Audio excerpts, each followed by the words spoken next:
It's so stupid, it's positively brilliant. The Brilliant Idiots podcast.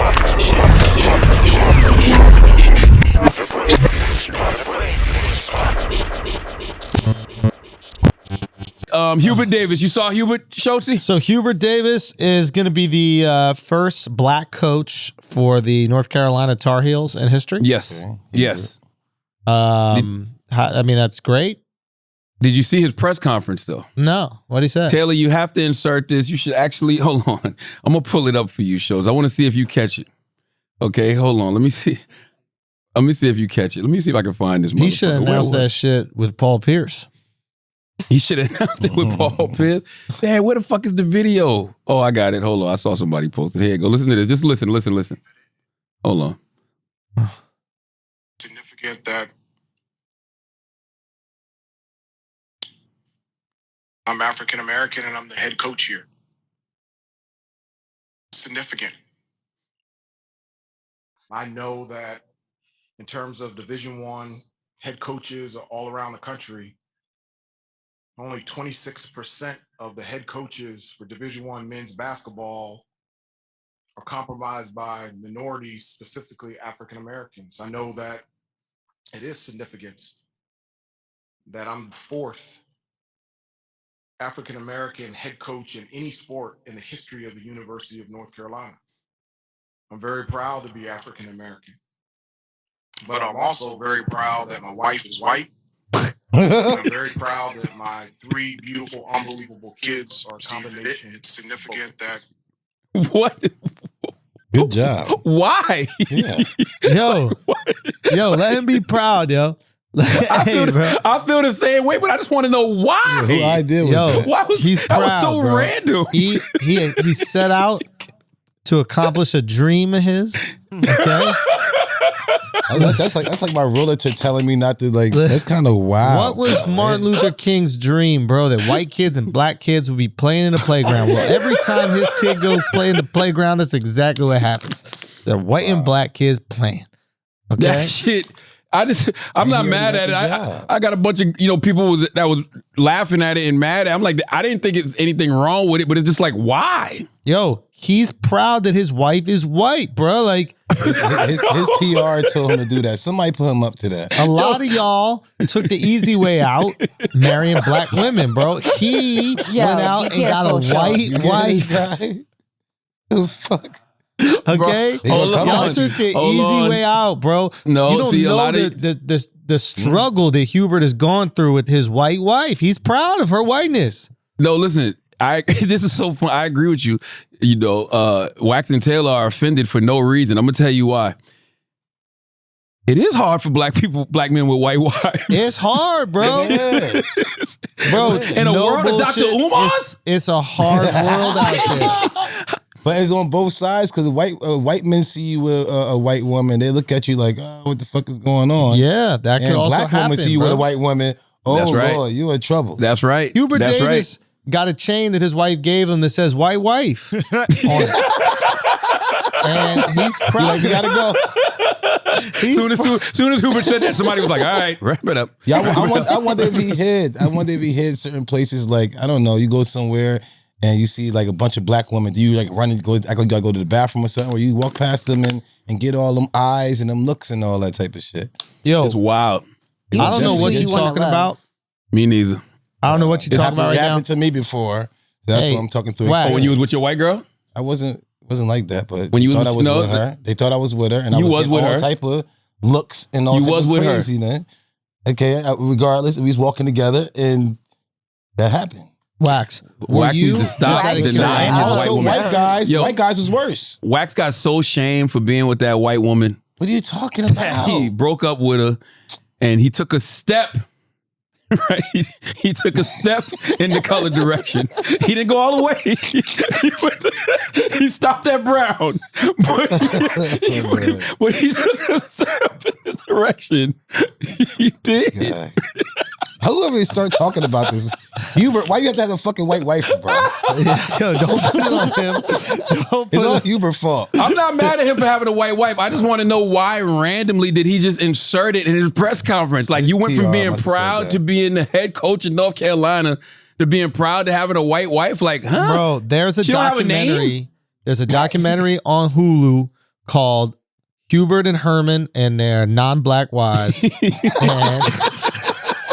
And I'm telling you, y'all gotta see this documentary. It's truly amazing. Starring.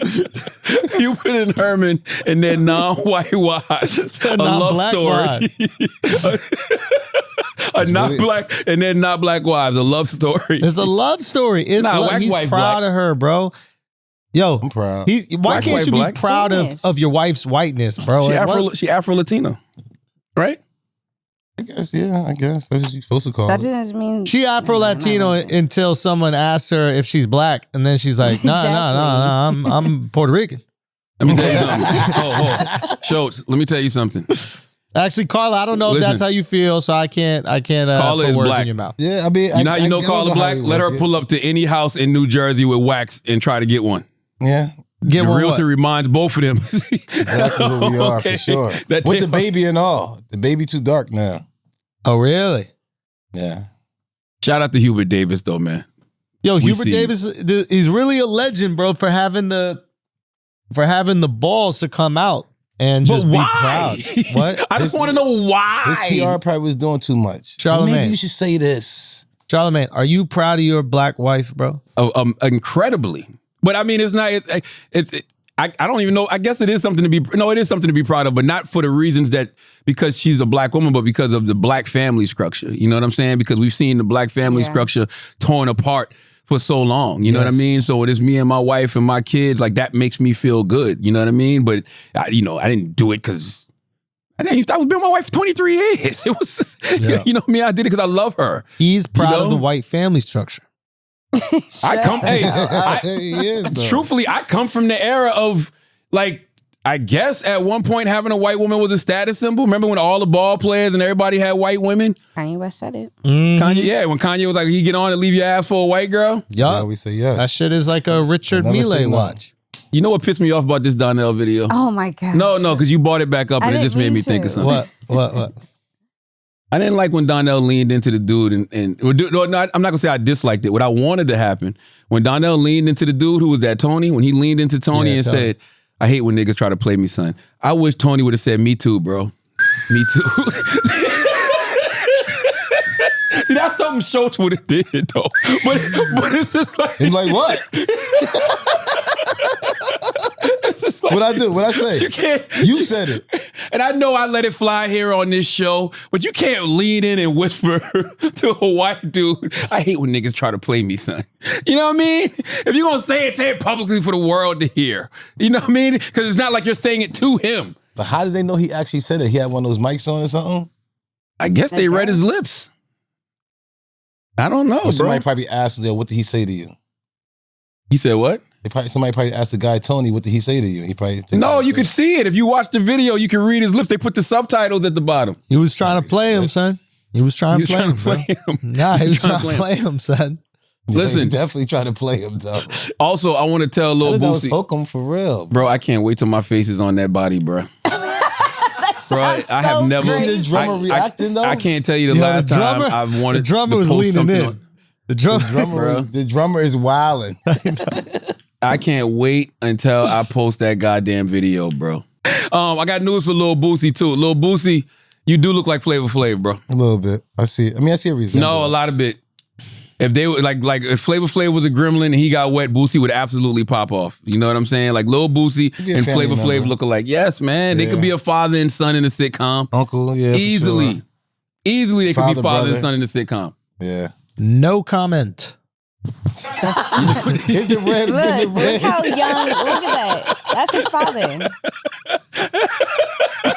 I didn't No, realize Andrew. back to back like how much they look alike. They do look alike, Yeah. especially when they throw them shades on. Come on, look at the one with the red on, the red shades right there, Yeah. bro. Joe, you sure you don't want in on this now? You could get. This is the one time you could say black people look alike and not get in trouble. That's not true. You sure you don't want in on Do this? Not fall for it. No comments, Charlamagne. No comments. Wow. Taylor, what else we got? Give me some more shit we won't care about next week. I do guess you that's the care portion about- of the show we're in right now. Do you care about Kanye West getting a 30 million allegedly? I love the fact that job. Kanye got 30 million for that documentary. I don't know if that's Kanye though, because I saw somebody was posting something yesterday about the two, I guess, people who have been putting it together all of these years, but I think it's great. You know what I'm saying? You got 21 years of footage, and you know it's Kanye, right? 21 years of Kanye. That's his whole career. Kanye came out in what 2000. I guess he started doing beats in like 2001 when we first started hearing him on Blueprint and shit like that. And now 2000, yeah, it's damn near 20 years. It's damn near his whole career. So if I got a documentary and I'm following Kanye West from damn near day one, hell yeah, that's worth $30 million motherfucking dollars. I love it. Are they the only people who've maintained their relationship with Kanye West for the last 21 years? A good fucking question. I feel like they might be. I would like to see, you know what? That's a good point, Schulz. I never thought about it. I wonder if that's somebody that Kanye hired. You know, have these people been following Kanye for 20 plus years? I've never paid attention because Kanye's the type of person, like it's cameras all around Kanye at all times. So it's like, you know, you wouldn't even assume that they were shooting something like a documentary. But I love it, man. I love seeing people get paid off content. Because I know we got 10 years of Breakfast Club footage. And you know, we've been planning a documentary for a minute. I actually wanted the documentary to come out last year on our 10-year anniversary, but being that they didn't know whether I was coming back to iHeart or not, you know, we put a pause on that. But we back in motion now, baby. Let's go. So I can't wait to see what the market is for a Breakfast Club documentary. 10, 11 years of foot. We literally have been recording everything since day one of 2010, whenever the Breakfast Club started. So we got 10 years of footage. Like when do you think you guys will be back to normal with guests? I think we there now. You know what I'm saying? Salute to my man Elliot Wilson. Elliot noticed something, and because he was posting about it this weekend, he noticed something that I was intentional about, and you know that was pouring back into the young artists in hip hop. You know what I'm saying? Back in December, I was like, man, all I want to do is like pour into the young rappers. You know what I'm saying? Like all of the next generation of artists. Like I want to just pour into them. And so it was a conscious decision. Like, you know, and not to mention I really like these dudes like Pooh Shiesty and Rod Wave. And we had the guy Mooski on who sings Trackstar, BRS Cash. Lil TJ. You know, and I mean, you got somebody like Rod Wave who got the #1 album in the country. And I thoroughly enjoy talking to these guys because it's like it's a sense of discovery. Because I'm not in their world. You know what I'm saying? Just because you listen to somebody's music or take into their content, you're not in their world. Like these youngins, they doing something totally different than my everyday life. Even their slang and everything is different, but it just gives me a sense of discovery. You know what I mean? It's fun talking to these young men. You know what I mean? And you know, I'm sure we have some up and coming young female artists on as well too. But yeah, like and plus also too, them little motherfuckers ain't afraid to fly. They not afraid to come in the studio. They come in, they get COVID tested, and they sit down. And you know, the internet loves it because like these are internet babies. You know what I mean? Rod Wave got the #1 album in the country this week. You know, and just being in a, you know, like him saying, he said Ed Sheeran's one of his favorite artists. You know what I mean? And me being able to introduce him to Ed Sheeran, like that's what I like. That's the position I play in the game now. But it's been intentional to like, you know, pour into the next generation. It's like, yo, we did 10 years. You know, you end the year, like last year it was the guy who ended up being president, Joe Biden, you know, and all the presidential candidates. And we end the year with Barack Obama. It's like, yo, what do you do then? You bring it back to the basics. You know what I'm saying? You come right back to the basics. You come right back to the basics. You come back to, you know, what you truly started doing this for. Like, you know, the things that you truly love. Don't get me wrong, I love talking to politicians and I love talking to, you know, spiritual leaders and all of that kind of stuff. But yo, there's really nothing I love more than hip hop. And I really do love seeing like people come up. Like it's dope to see Rod Wave have the #1 album in the country. You know what I'm saying? After putting in the work that he's put in and like and the excitement that they have for being on Breakfast Club.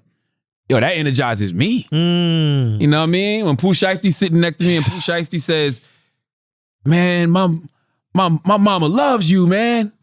You know what I'm saying? That's how I know who you are, because of my mama. And then you think about it, damn, Pooh Shiesty 21. I mean, we've been on since he been 11. Yeah. You know what I'm saying? It is. It is. Same thing with Rod Wave. When Rod Wave sits down and he's like, man, he's like, yo, this shit crazy to be here. Like, I used to be at home, like, practicing what I would say when I came here. Like, that shit makes me appreciate the platform more. It is a different energy when like someone who's really a fan or enthusiastic about the show is on, instead of like a politician who knows that they can use the show's influence. So they got to kind of front like they watch or they listen. And it's just like, all right, it's cool. And it's amazing to go interview those people. Don't get me wrong. And like, but there's a different type of chemistry when it's an artist's first time on the Breakfast Club and they know what that means. And there's like this excitement in their eyes. They want to get, you know, this interview to crack because they've been watching the people that they looked up to in the industry, right, you know, on the Breakfast Club. Yeah, it's a special feeling, man. And when we old as fuck and been on for, this will be our 11th year, and these guys are they were literally kids when we first started, and now they older and they in the game. I love it, man. And to your point about politicians, we know that shit is transactional. You know what I mean? But like I always say, if you can't be used, you're useless. So, you know, they using us, we using them. 100. Who gives a fuck? You know what I mean? 100. You don't hear from them people no more. You think you hear from them when it's not an election? Which is a mistake, by the way. They're stupid. That's why this is why I think conservatives kick Democrats' ass. Because conservatives always engage their audience. Yeah. Via talk radio, right? Yeah. Via Fox News, they're always engaging their audience. Democratic motherfuckers, you don't even see them until it's election time again. Bro, Andrew Yang's guy's ghosting me right now, bro. You trying to get Yang Gang on the show? Nah, I think you connected us. We were talking to his representative. We booked a time, and then they started ghosting him. And I told Yang, I said, you can't be mayor of New York without my blessing. Okay? And I got this, and you know what, Charlamagne? I got this mayor down here in Miami that is more than happy to do it. I got the mayor down here in Miami that locked it in first. I got the mayor in Miami who's like, yo, we want to keep you in Miami. We want to make sure that people like you are creating stuff down here and it's a warm, healthy environment. Andrew Yang, a little scared to do an interview on Flagrant 2. That's not the type of mayor I need in New York. Someone who's scared to do an interview. It's COVID. I'm gonna hit Andrew Yang. Not even COVID. On Zoom. I connected y'all? I think you did. Maybe you did. I don't know. I'm gonna hit him directly and say, yo, you know, you should do this show called Flagrant 2. Filtering out the interviews, bro. I literally want Andrew Yang to convince me to go back to New York. And I want the Miami mayor to convince me to stay. Fight for me, bro. Fight for me. How bad you want it, yo?